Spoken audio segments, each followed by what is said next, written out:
All right. Well, before we get started with all the nitty-gritty questions that we have, Hector, what is your favorite feature about QuickBooks Online that you think our viewers are going to be excited about? All right on the spot, right? Let's get straight to it. I think in QuickBooks Online, regardless of what version you have, Essentials, Plus, Simple Start, Advanced, I think tags are the most powerful thing that is there. So I'm going to share my screen real quick.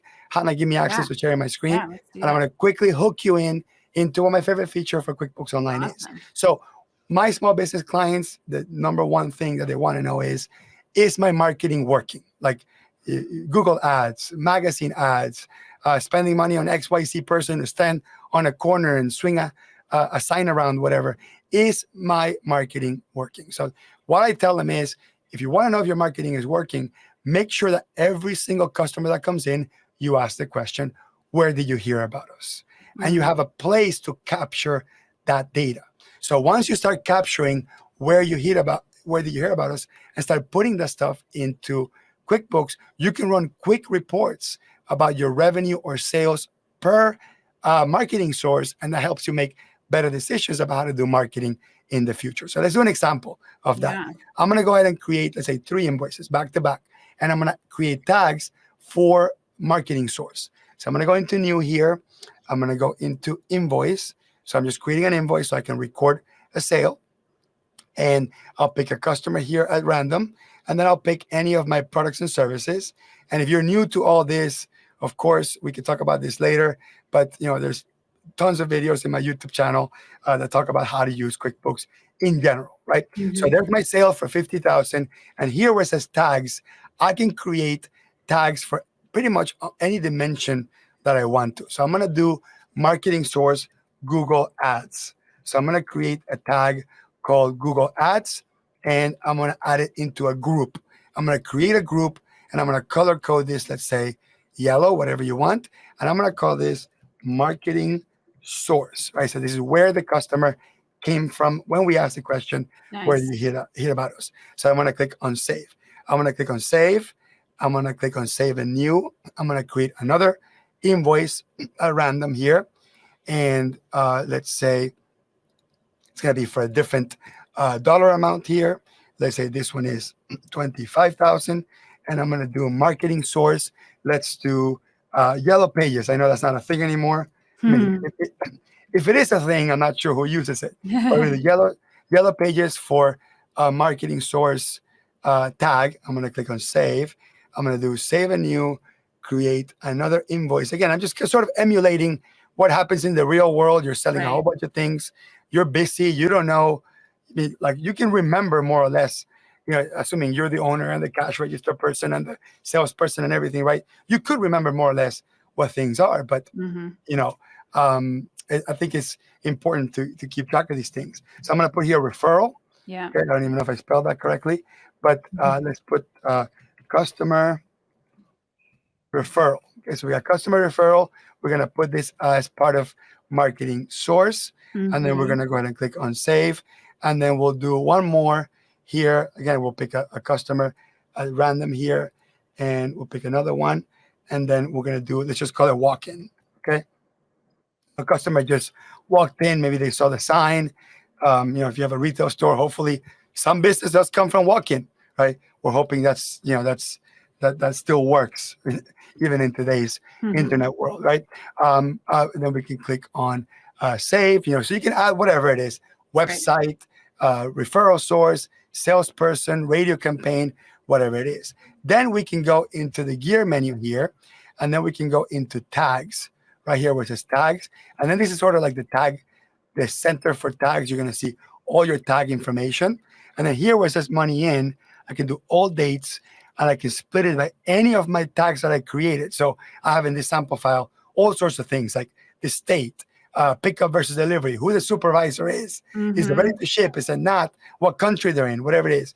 And then you can have a real clear understanding of all your sales based on marketing source. And you can even do a profit and loss report. So if I go to reports and then click on profit and loss, or search for profit and loss, there's going to be something called profit and loss by tag group. So you saw it in a dashboard Hmm. earlier. Now we're going to see it in a profit and loss form. I just pick here marketing source, and I can even tag my expenses too. So I want to tag Mhm. how much I spent in customer referral gifts to customers, or how much I spent in Google Ads, how much I spent in walk-ins, how much I spent in Yellow Pages. And you actually want to know whether that marketing resource and investment gives you the ROI long term. You have a report that can do that. So if I quickly had to answer that question, I would say tags and the proper use of tags are my favorite feature in QuickBooks Online. Yeah, amazing. We did a video on tags, but this is a different way to do it with the income coming in. And I could see this being super helpful for tons of business owners. So thank you for showing us that.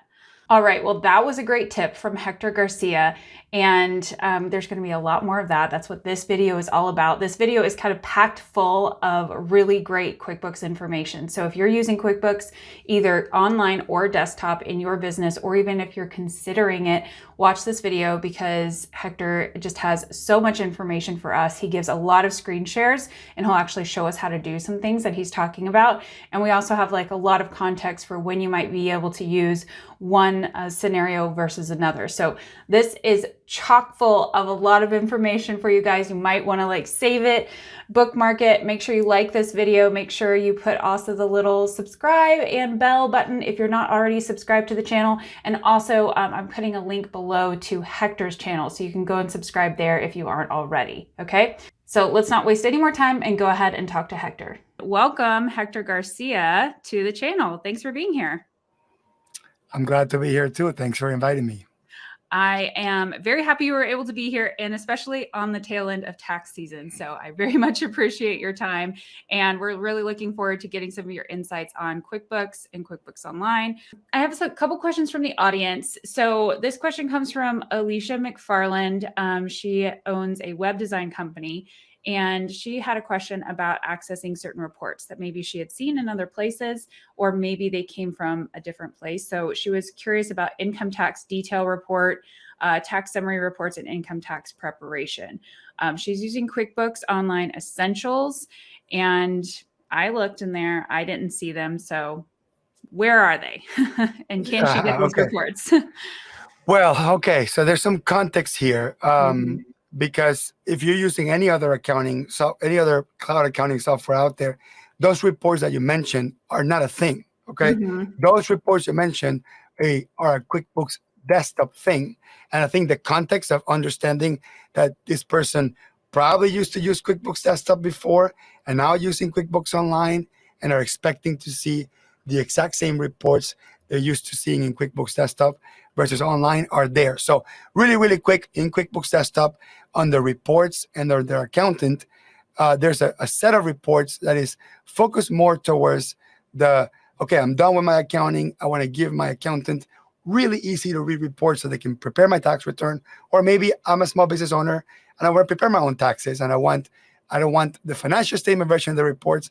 I kind of want the tax version of the report. So there are these reports like income tax preparation, income tax summary, that basically, instead of giving you a regular run-of-the-mill P&L report, what it does is it has a mapping element where let me make the font a little bit bigger so you can see it. But basically, it maps all your accounts from your chart of accounts into essentially what would be a tax return. So this one is mapping the QuickBooks file with the Schedule C for single member LLC filers or sole proprietor type filers. If I go into QuickBooks Desktop and change that I'm an S Corp or a partnership or a C Corp, this mapping is completely done for that taxpayer.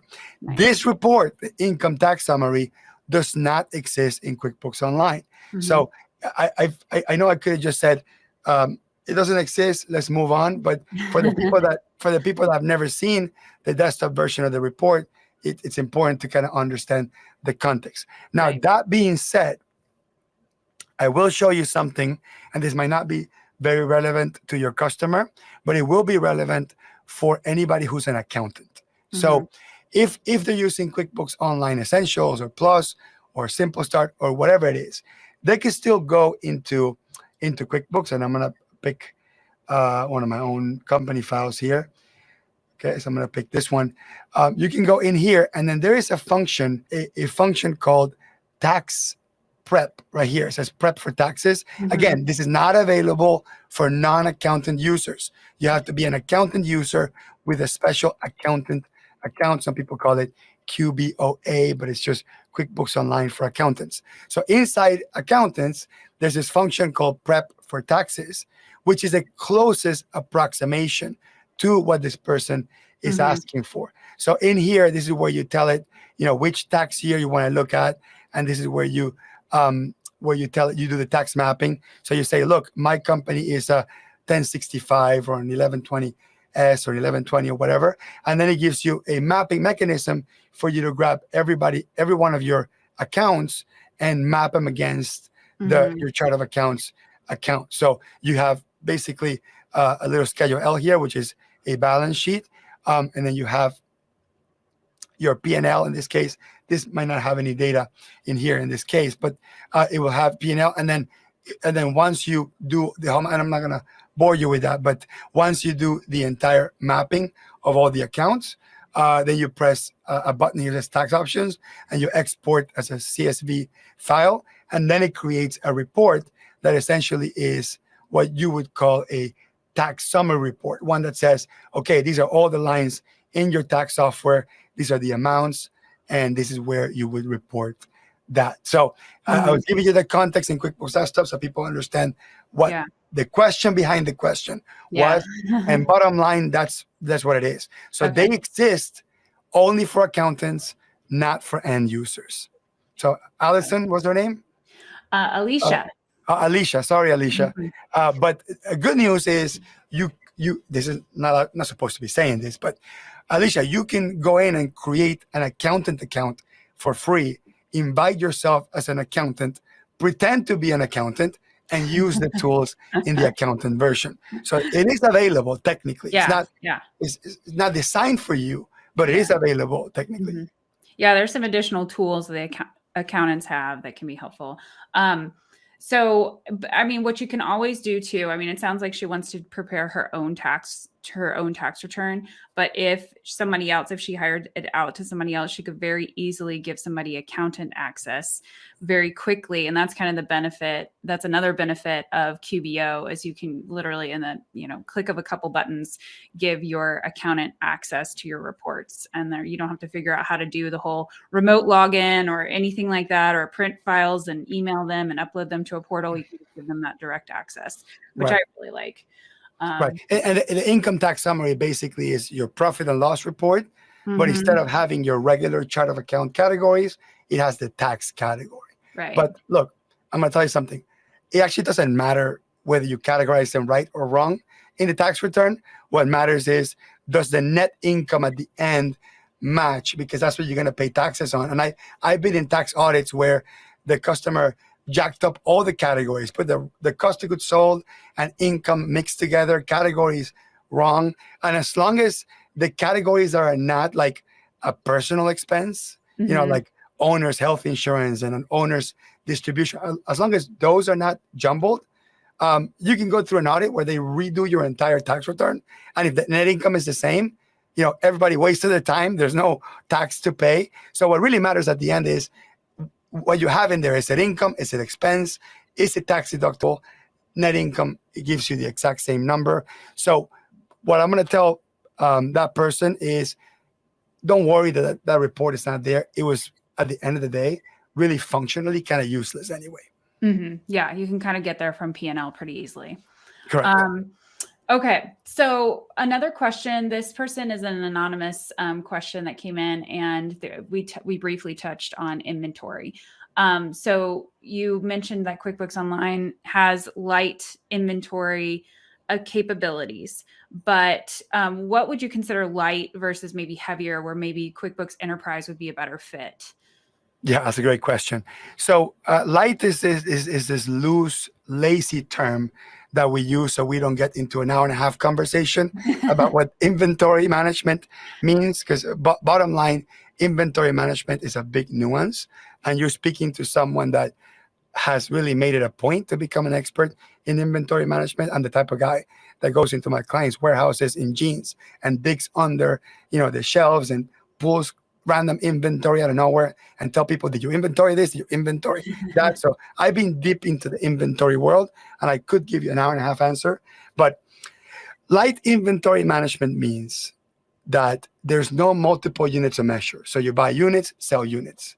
Light inventory management means that everything you buy, you sell as is. You don't assemble or fabricate or turn two things into one thing or whatever. So as long as there's no transformation in the inventory and there's no changes in dozen, units, boxes, QuickBooks Online can manage inventory pretty well.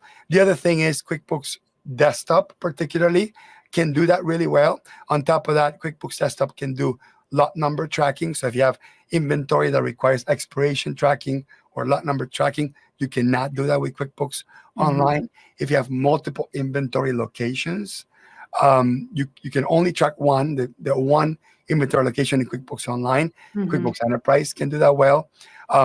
If you need to use a mobile device, there's actually a mobile device with an Android phone with a built-in barcode scanner that can be used to fulfill orders, receive orders, do cycle counts, all using barcodes. So you can use barcodes in QuickBooks Enterprise as well. And there's a couple other things, but I think for the most part, those that I highlighted, it's the difference between light inventory and not so light inventory. So rule of thumb is if you're selling maybe 500 parts or less, like in terms of total number of SKUs, and you're not selling more than $1 million, you're probably okay with QBO.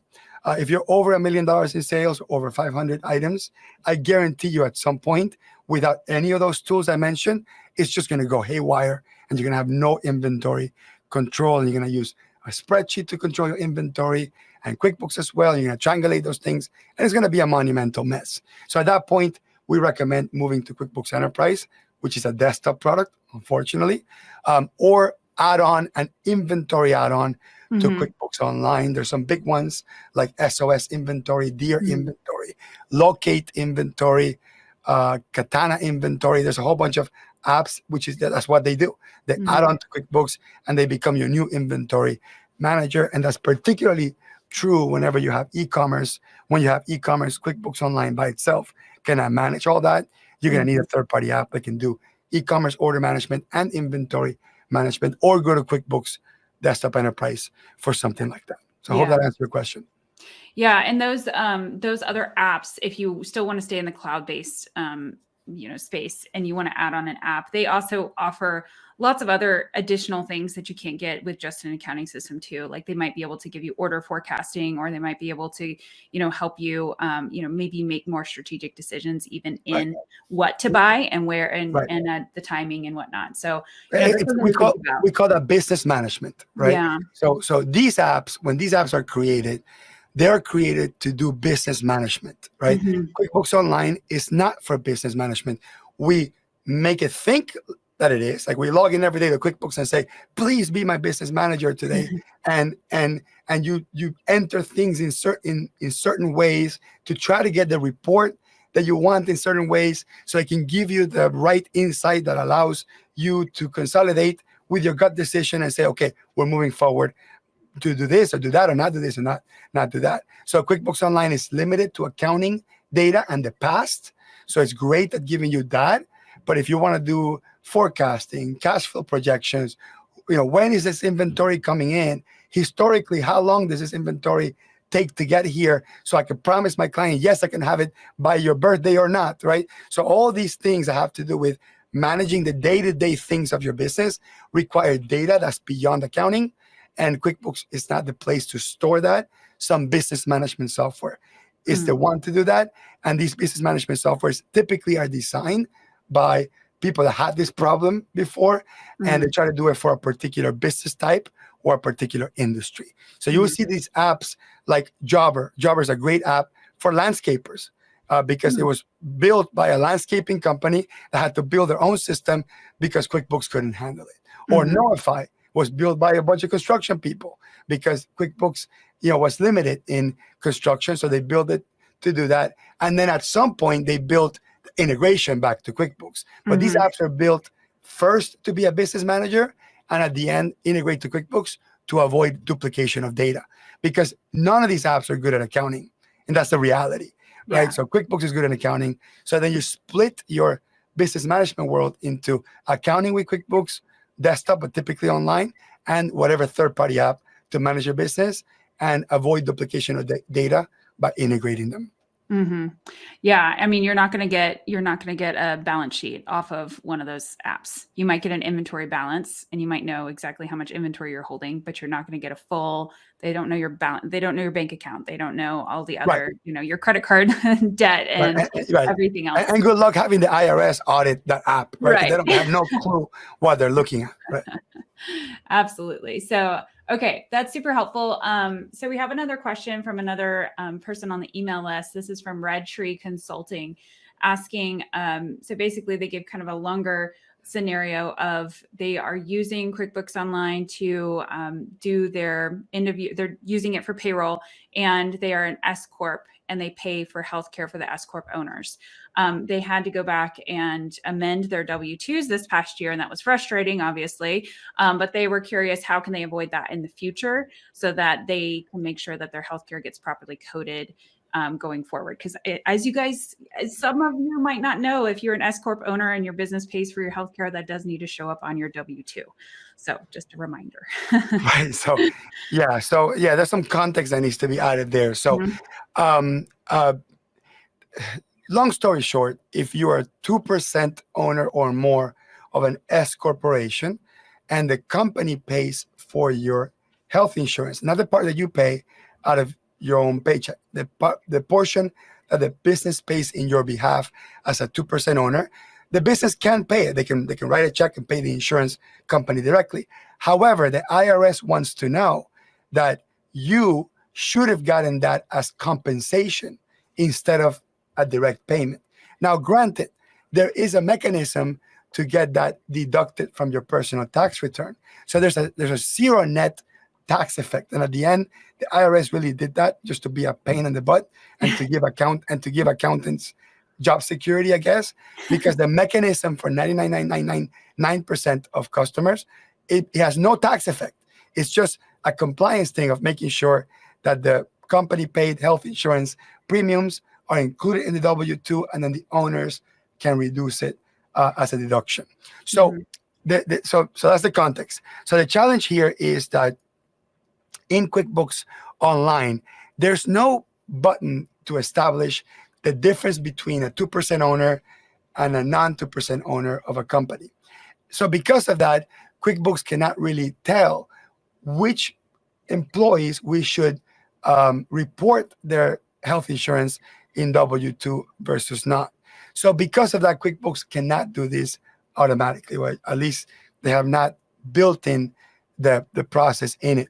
So there's actually a specific process when you go into QuickBooks Online, when you file your W-2s. I'm going to share my screen. It's too late to do that now because we're sort of past the period, but I want to make sure that you can kind of see here so you kind of get an idea. So right before you're going to file your W-2s, and I'm not going to do that here because I don't want to cause an issue with this live file here. So, but right when you hit file, a little there's going to be a pop-up window having you confirm at the end the payroll.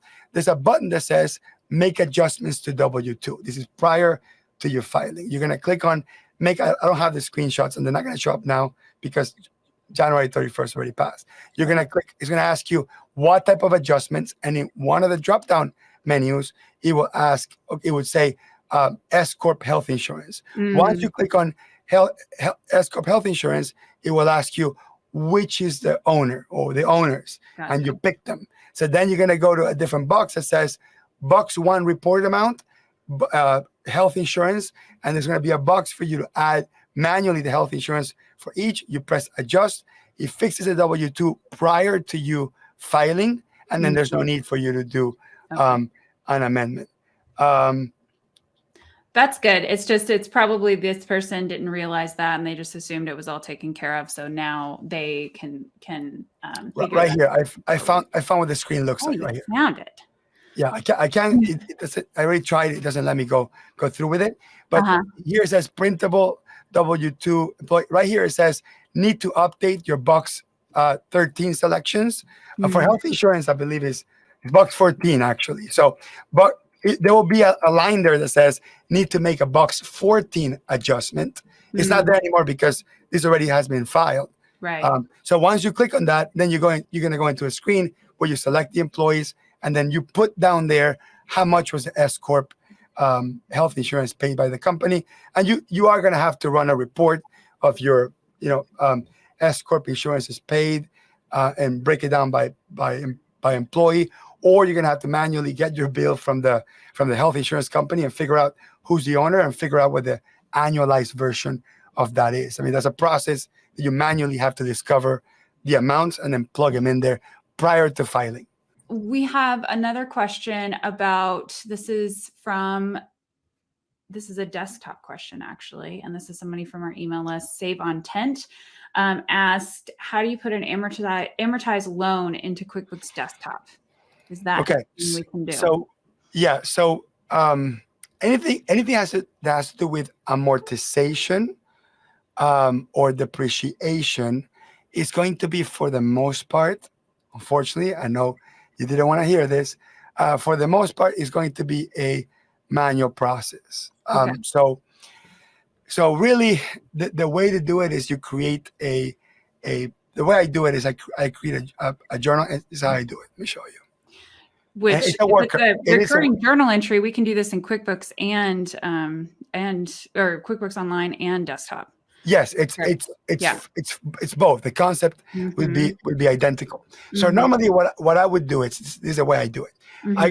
I come in here and make a journal entry. So I go to make journal entry, and then let's say I'm going to do it for the beginning of the year. So this will be 01, 01, 2022, and then I'm amortizing a loan. Let's say a loan payable.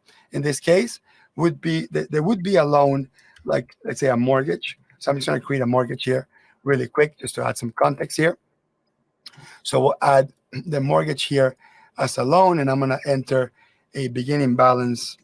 This is not necessarily the best way to do it, but I'm entering a beginning balance for $500,000 so we can kind of understand what's happening mechanically. So we have a loan that has a beginning balance of $500,000, and then every month I'm going to reduce that liability by an amount in the amortization schedule. Okay, so I'll probably have to go and run or show you an amortization schedule on the screen. And that's going to be a lot of our viewers are familiar because of the EIDL loan, and we have amortization schedules. So right. I just want to kind of show you on the screen so I can tell you where I would get the numbers from. So that's awesome, you guys.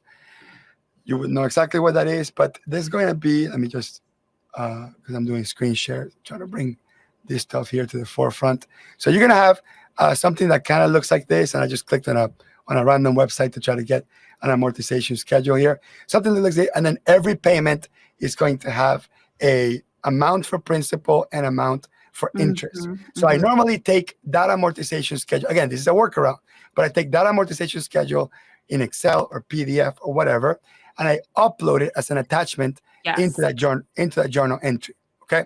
Then I go in on the first month and I put here whatever it is. So $5,000 are going to reduce principal, and let's say 1120.89 is for interest.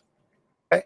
And then this amount is being adjusted against money coming out of my bank account. So every month, $6,120.89 come from my bank account. So I go in there and I put my entry, which is the money coming out of my bank account, the stuff reducing my principal, the stuff reducing my interest. And then I click on save. And that's it. That's how I start. Now you have a couple of options here, which is you can make it recurring. You can do memorize, do automatic entry, and have it make it recurring. And it's going to be wrong, right? You have to go in every month, open the amortization schedule, and change it to figures. Or if you don't want to go back and fix it, just when it comes time to enter it, go back to the original entry, click on create copy, and then on the copy you're creating, you select the right month, whatever month it is, and then make the adjustments based on whatever the table makes you make, and then you keep the amount that's going to the bank account. You keep that the same, because that usually loans are going to be the same dollar amount every month, with the Right. exception of like a home mortgage with escrows, that sort of thing. Right. But generally, that would be it. So same principle stays for QuickBooks Online. You would make a journal entry. Again, attach the amortization schedule to the journal entry, so you can go back, open it, duplicate it, and have like a fixed place to do that, and just Mhm. put on your calendar that you need to do it. There's no way to to automate this. Now, Mhm. quick caveat, okay? There is an app in QuickBooks Online called Net Tracker, NETT Tracker, okay? Net Tracker is like $20 a month. It's actually 15 British pounds, but it translates to like $20 a month. And then with Net Tracker, you can enter all the loans in there, and you can do depreciation, amortization, and automate the whole thing if you don't want to be doing it Mhm. manually. So, and Got is QuickBooks going to give you a solution for this? The answer is maybe, but nobody's ever asked me in QuickBooks, what do I think about this in the priority number. And usually when they ask me what's priority, and whenever there's something that it's in the radar, that means within the next year you'll be able to see it. I have not even seen anybody even discuss it as a real Yeah. problem to solve. So I'm going to tell you, don't hold your breath Yeah. It expecting a doesn't seem solution. to be the big money maker, I would imagine, for them. Yeah, So amortization schedules are not yeah. like you. Yeah. Now, who knows? I mean, maybe by helping you amortize your loan, detecting how much you're paying in interest, they can now trigger what their interest rates are versus what you're paying, and recommend you to refinance a loan with them. I assume when that motivation is there, maybe they'll do something like this. But I don't see in the near future a Yeah. solution for this. Yeah. Journal entry Yeah. manually every month. Yeah, recurring transaction, or even do a year-end true up to your actual interest expense if you really want to do that. So yeah, lots of options there and the workarounds. So I'm glad we kind of got a good example of what that could look like. You're kind of like, in my mind, sort of like the king of QuickBooks, because I remember watching your videos when I was starting my business. You were doing QuickBooks training, and so you've been in the business for a long time. I'm curious, like, how long have you been in the Intuit world? I'm not sure what Sure. your background is. Yeah, sure. So I actually became a QuickBooks Pro Advisor in 2008 when my wife was pregnant with our first child. My daughter's 13 now. And she told me point blank, I'm not going back to work. I'm going to dedicate my life to raising our daughter. And I said, of course, what do you say to a pregnant wife? You can't say no, right? So I spent a good half of 2018 researching what can we do sort of on the side, because we were going to lose 50% of our income by doing this. So we looked at all sorts of options, and we looked into bookkeeping as something viable. I mean, we looked at everything, pros and cons. Back then, we both had a banking background. We did not have an accounting background. However, I did have some QuickBooks background, because my dad has been a financial advisor for a very long time, and he did a lot of analysis and financial statements. And as a kid, I sort of interned with him. So I already had sort of my foot in with QuickBooks. I already had a general idea how it worked. I was preparing tax returns as a side hustle for my friends and family since I'm 18 years old. So I wasn't completely alien to the accounting world, but I was not a CPA then. So we started a bookkeeping business strictly to do bookkeeping work, and we picked QuickBooks as our weapon of choice. And within 4 or 5 years, I became so enamored with QuickBooks Desktop at this point. I became so enamored with it that I started getting into training and teaching others how to use it to do exactly what we were doing. And then at some point in that process, I went back to school, became an accountant, became a CPA, and transitioned my practice from a bookkeeping practice to a full tax and accounting practice that also still focuses on the QuickBooks work. And we are the biggest QuickBooks resellers in the country for QuickBooks Online. So our company activates about 3,000 to 4,000 new QuickBooks Online accounts per year. So we bring Wow. a lot of new QuickBooks customers into the QuickBooks world, and have a very strong connection with Intuit, with QuickBooks, because of that, and also because of my videos, and the videos also kind of explain why we can bring so many customers. So it's sort of a positive feedback loop of our accounting firm, our clients, our training, our new QuickBooks customers, videos for training, and everything sort of feeds each other. So that's my world, and my YouTube channel is my claim to fame at this point. Yeah, absolutely. So definitely check out Hector's YouTube channel. We'll make sure we link it below. You probably already know about it because your channel is much larger than mine.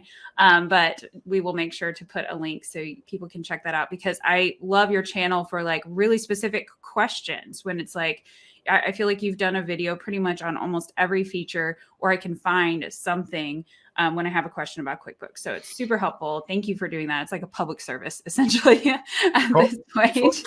For some context, it's 7 years, 2 videos per week for the last 7 years. So you can do the math, and there's like 1,000 videos, 1,000 plus videos. So at some point, you have to get pretty detailed to be able to make a video that doesn't look like the video prior. The funny thing is, the videos are super basic, sort of the basic walkthroughs.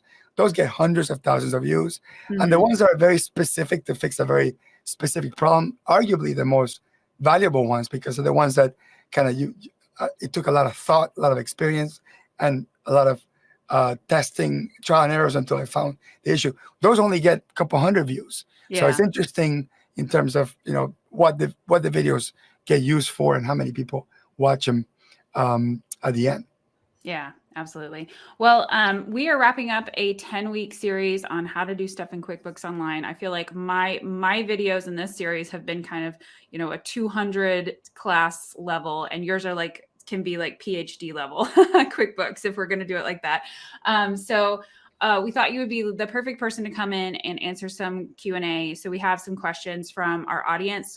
We have an email list. So we polled a bunch of people on our email list, and we've also taken some questions from different videos that we've had that are kind of very QuickBooks specific. So we're going to go through those.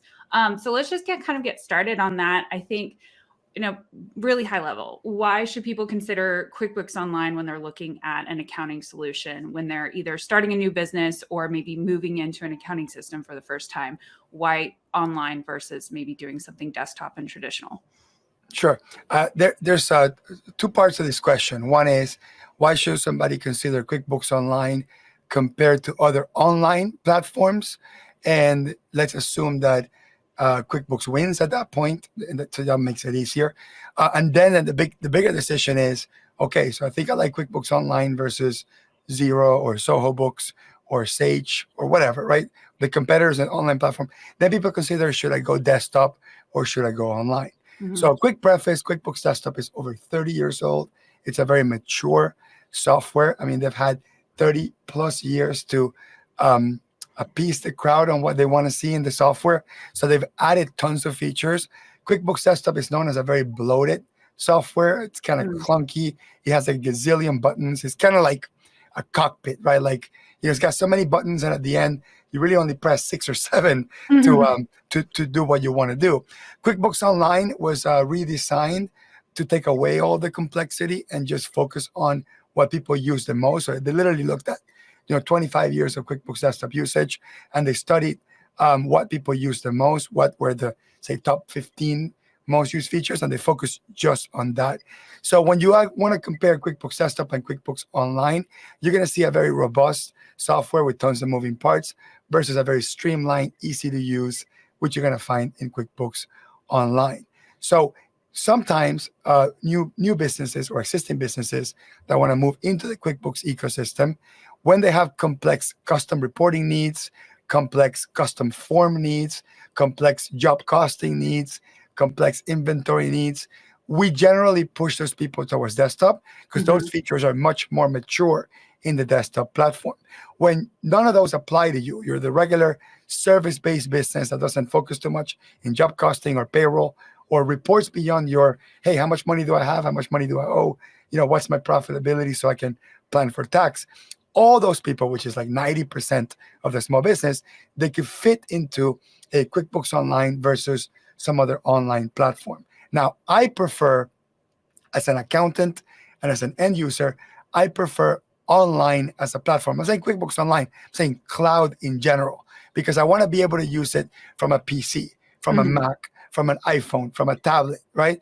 And desktop software is typically only for a specific platform, and it doesn't really play well cross platforms. I have PCs in my office. I have Macs at home. Most of my clients have iPhones. I have iPads. So I want to be able to access it from anywhere. So cloud platforms, typically, I would say 90% of them lend really well to multi-platform usage. The other challenge with desktop software in general, not just QuickBooks, but anything in which there's more than one person touching it, is you're going to have version control issues, multi-user control issues, server workstation issues, remote access issues. This is very true with QuickBooks Desktop. With QuickBooks Desktop, when you got more than one person using the software, you have to have a server, people logging into the same local area network. There's just IT drama, and IT drama, it's just not fun in business, not at all. I mean, I feel IT drama slows everybody down. Right. So I think that cloud-based platforms take away a lot of that friction, and make it very easy for you to log in, do your thing, and then come back. There are some drawbacks to working online in general, and I think most people, when they went from Microsoft Outlook to Gmail or Microsoft Excel to Google Sheets, they felt it. I mean, there's a certain lag element to working on a cloud base versus something desktop, in something sort of innately in your desktop, just because the resources are used better on desktop software. So a lot of old school accountants are used to doing a lot of manual data entry. They feel QuickBooks Desktop is more responsive and faster for manual data entry, but it's not so good for downloading data from the banks, or not so good from integrating with other apps. So you got to take the good with the bad in this case. And I think that overall, apples to apples, again, no inventory complexity, no reporting complexity, no job costing complexity. Cloud wins for all the other reasons. And when you look at QuickBooks Online specifically, QuickBooks Online is best in class. I mean, Xero and Soho Books and FreshBooks, they do bank reconciliations, they do financial statements, but when it comes to the nitty-gritty of having a lot of options and customization on how you can enter data in the software, they don't even come close. With QuickBooks Online, there are so many users, so many accountants, so many workarounds, that there's a lot of things that QuickBooks is not designed to do that you can make it do, because there's just so many people trying to break it and fix it at the same time. Whereas I feel with Xero and Soho Books and FreshBooks, there's only you can only do accounting, right? You can only do a check or a deposit or a bank reconciliation. There's not that much workarounds you can do. So QuickBooks Online, for that reason, continues to be best in class. And if you're debating between QuickBooks Online and something else, QuickBooks Online will probably be more expensive because they are best in class and they can afford it. But you're going to have the most amount of users, which means most amount of potential people that can help, most amount of videos, most amount of articles, most amount of, as I mentioned, workarounds that people have designed. So that's really it in a nutshell. One of the drawbacks of picking the wrong one is that they don't really work well with each other. So if you pick Xero and you used it for a year, good luck getting that data into QuickBooks Online, or vice versa. So you kind of have to make that decision as with best amount of information you have available. But with 6 million plus users, QBO, QuickBooks Online, is not going anywhere. It's going to be here for a very long time. And with the billions of dollars they're investing in it, that's not going to go anywhere. I think is the best bet at this point. Yeah. Well, and I would say, where are their investment dollars going right now? Are they going to online? Or are they going to desktop? I don't know the numbers, but if I had to guess, 9-1 is going on. I mean, 9-1 or 10-1 is going on. 90% of the funding goes to online. Yeah. I was noticing, and I'm curious if you're, I mean, you probably are seeing this on even more than I am. I noticed that sometimes when I go in, because most of my clients use QuickBooks Online, when I go in and I see the different sections down the left-hand side, every now and then a new one will just kind of pop in, like a new section. So, and then I'll go to somebody else's file and not see it there. Could you tell me a little bit about what people might be seeing that in their files? So I'm curious. Yeah. So in QuickBooks, I'm going to share my screen really quick, just so we can speak to that with specific example. So unfortunately, Fortunately and unfortunately, QuickBooks releases a lot of updates. I would say once a month, at least something gets updated. Fortunately, they release it to only a small group of customers so they can test it and get kind of feedback, see if people are frustrated with it or if they love it. And then they go public with the feature across the board for everyone. Unfortunate for us accountants, we don't like to see different versions of QuickBooks out there because it makes it very difficult for us to guide our clients through it. And we are tasked by repetition type people. So we don't want the buttons to move because who moved my cheese, right? Then I don't know what to do. I don't know where to go, right? So like when they change these things on us, it's very frustrating. In my screen, what you're seeing here, this is, we're going to call this classic, although this has changed over the years quite a bit. This is the classic accountant view on the left-hand side, which contains sort of, I would say from a year back, the way we're used to seeing just one flat navigation window that contains everything. This particular file doesn't have the new business view. When you click on the gear menu, there's going to be a button here that says switch to business view and switch to accountant view. Mine's not going to work because my account is like in an old cluster, and it's one of those that have not been updated. But typically, if I were to switch to business view, what you would see on the left-hand side, it's kind of a menu with a sub menu. And I'm gonna unshare my screen for a minute. And while we talk, I'll see if maybe I can spot a file that has it so I can talk about it, although I won't promise you that I can talk and search through QuickBooks files at the same time. But so what's happening in terms of inconsistency is some files have one version, some don't. The reason why this is happening is because QuickBooks, and I don't work for QuickBooks, so I can't make this as a statement. So I'm only going to make it as an opinion. But I think that the people that work in QuickBooks have quotas in terms of how much more we can sell to our QuickBooks customers. And this is a stock market pressure, a CEO pressure, a strategic intent pressure, whatever it is. QuickBooks doesn't want to stop at the $80 a month or $50 a month. They want to sell you merchant services. They want to sell you payroll services. They want to sell you lending services. They want to sell you QuickBooks Live services. And I'm not softening the blow. They want to sell this to you. They want to report to the stock market that their average revenue per customer is a bigger dollar amount than what it is now. So it doesn't stop at the monthly accounting fee. Now, as a company, this is a great thing. If you are a small business owner, you want to achieve this. You want your per customer basket, per se, to be higher. And by adding little services here and there, it does add up long term. As a shareholder, if you own Intuit stock, you want this because that means more dividends for you, more growth in your stock. As an accountant, I get a little bit frustrated because I kind of just want QuickBooks to do really good accounting. And I want all the funding and all the focus to be, hey, let's get the accounting right. Let's get the reports right, get the bank feeds right. Let's get the job costing reports right. Let's get the customization right. Let's get the payroll right. That's my focus as an accountant.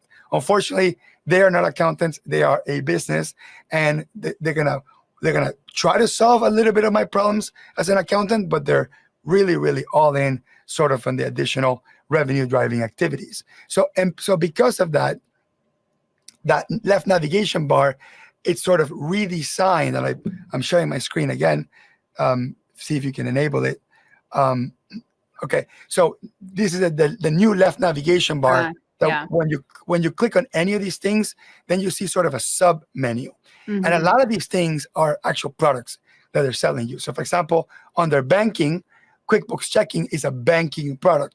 Now, this doesn't cost anything, so they're not selling it to you, but trust me, there's no such thing as a free lunch, right? So once you bank with QuickBooks, and QuickBooks basically has an alliance with a bank, all the other banking stuff applies. At some point in time, there will be late fees, and there will be access to loans, and there will be access to wire transfer fees, and those sort of things. I mean, who knows? Maybe they don't. Maybe they really, truly are altruistic, and they want to give free banking to the world, but that's not how the world works. So in there, then you have, look, the second option is capital. That's for you to actually get a loan. Like they get a loan, charge interest, Intuit gets a cut of that.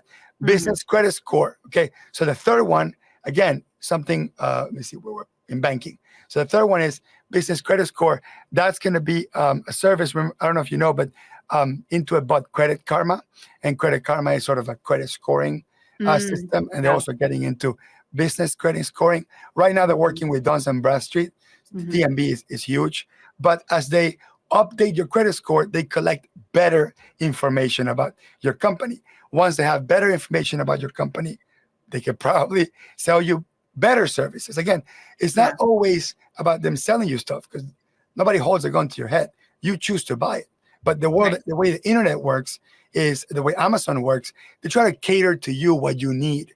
And the better information they have about how you function, the better they can offer those things. So you will notice that some of these menus, yes, they go straight to, like, for example, to the customer center, which is great. But notice the very first thing says, get paid. And then you're going to get pop-up saying, hey, use our merchant services. Don't use your bank to process credit card payments. So I feel that these menus are not, look, marketing is MailChimp, a different service. You can buy it to them. So I believe the menus have been redesigned, not so much with user in mind, like, okay, let's make it easy for the user to find what they need. It's more like, let's make it easy for the user to buy the additional services that we have to offer. Again, not in an evil or macabre way. They're a business and they want to sell you more things, and they want to make it easier for you to know and be aware of what is there. But good news, if they have not taken anything away, all the functionality is there. You can choose to ignore all those pop-ups and not buy the additional services. And QuickBooks Online can be a great app by itself. Again, as I mentioned earlier, if you click on the gear menu and you click on switch to accountant view, let's do it again, switch to accountant view, that new menu, at least the way it is now, goes away, and it goes back to the classic mode that I was talking about earlier, which I prefer this one, honestly. I can find things much easier this way. So I hope that answers your question. Yeah, definitely. And we've been used to seeing that view. So that's kind of goes back to like the repetition that we see. That is an option. I think the other one is designed slightly differently, maybe for a different type of brain potentially too, as the user and business owner. I think it's important to keep in mind, they have 6 million customers. There's 500,000 CPAs in America. The ratio of small business user versus accountant user, it's way outnumbered. So although accountants, we can be loud, and I have a big YouTube channel, so I can be loud and you can be loud about the things that we dislike about it. But it's kind of irrelevant if most of small business owners like the new layout, like easy to find services. Look, if you're a small business and your bank kind of makes you give them a gazillion pieces of paperwork and they take a month to approve a loan, and QuickBooks Lending within an hour can analyze your financial statements and tell you, hey, you could probably qualify for this. Just press a button to apply, get your funding in 2 days. I mean, if you're a small business owner and you needed the cash and it was as good as a deal as what the bank was, or you couldn't get along with the bank, you're not going to see that as a positive.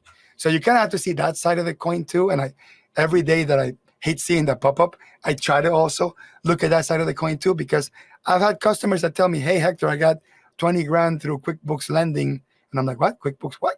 Right? This was like a couple of years ago. And I was able to make payroll. So you could always complain about a company selling you more stuff, but they're selling you stuff that if you want to buy, it's probably because you needed it. And QuickBooks is trying to, they have this humongous database of small business owners, and they can offer more things to them. Yeah. It could be a net positive.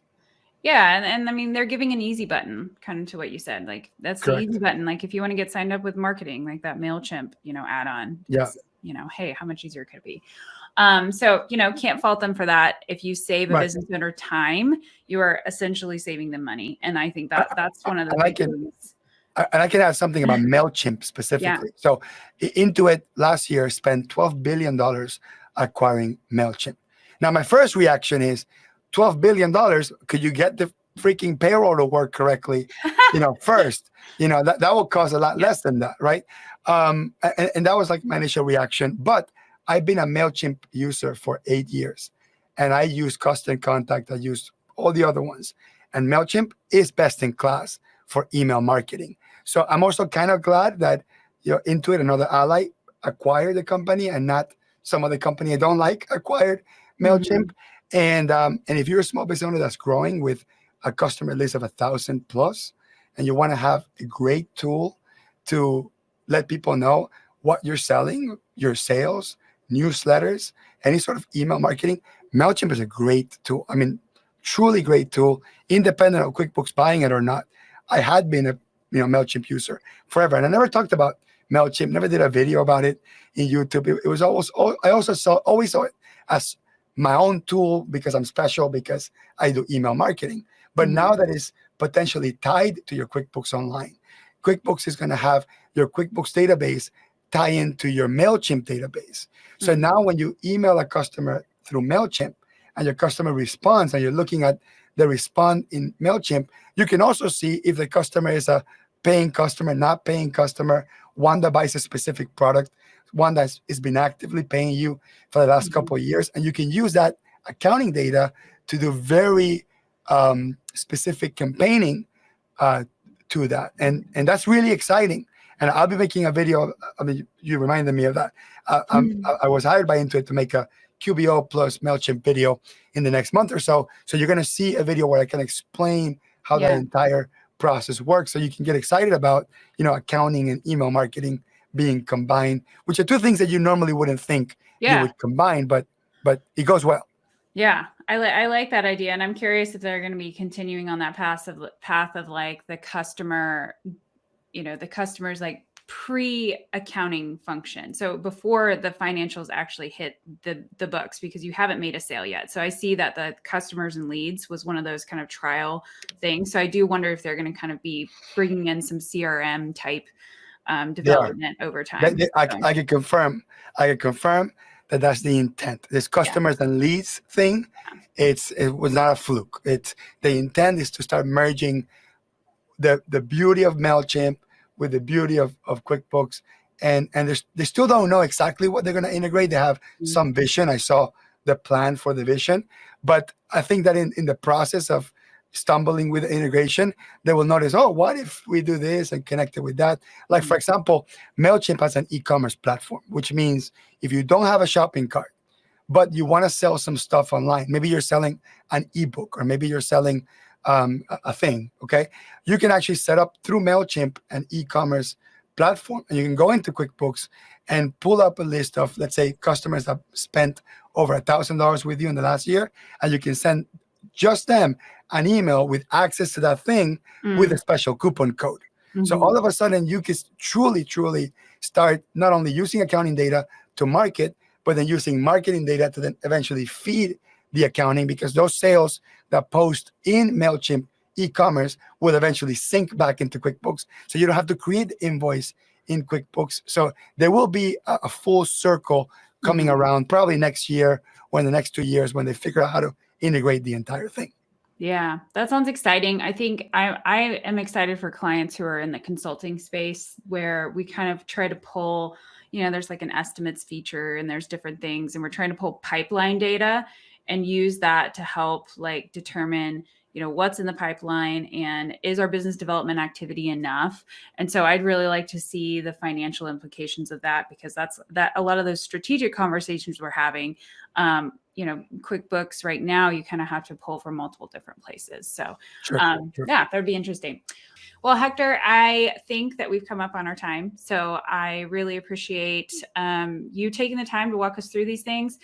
And I know people will still have more questions. So they can go and check out your YouTube channel, because there are a gazillion videos up there, as you mentioned, that are super helpful. And a lot of them go through really big, detailed walkthroughs, and then really kind of nitty-gritty answers to questions and common problems that people are seeing as they're using the software. So I really appreciate you doing those videos and taking the time today.